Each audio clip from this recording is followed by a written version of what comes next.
Hi everyone, it's Janae Mandillo, your Senior Information Specialist for Bayshore Home Care.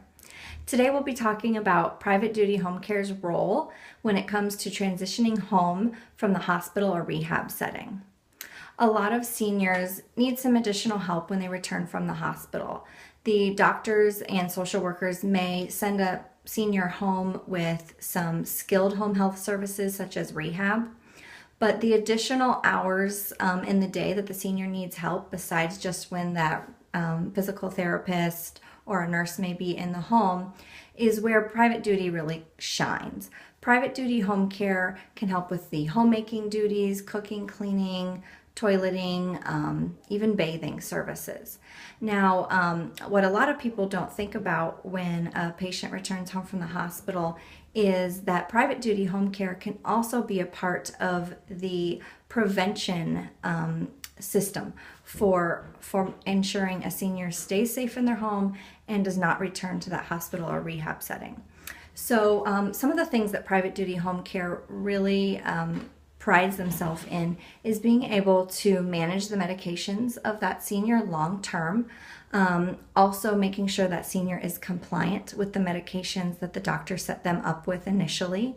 And then going to that face-to-face appointment with the doctor is where a lot of seniors kind of miss the boat. They go to the hospital, they come home from the hospital, and they don't make their follow-up appointment.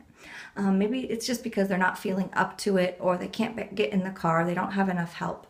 So private duty home care can send a caregiver to the home, pick up the patient, make sure they're dressed, ready to go. We can even take notes of the appointment and report them back to the family members if that's needed. The doctor typically changes a lot of care plans and medications at that follow-up appointment. So that's why it's so key that we make sure the patient gets there.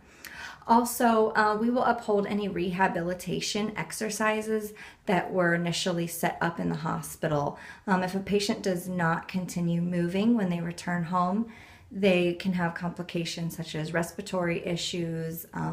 Again, they can have more weakness or swelling and end up right back in the hospital. And that's not where anybody wants to be.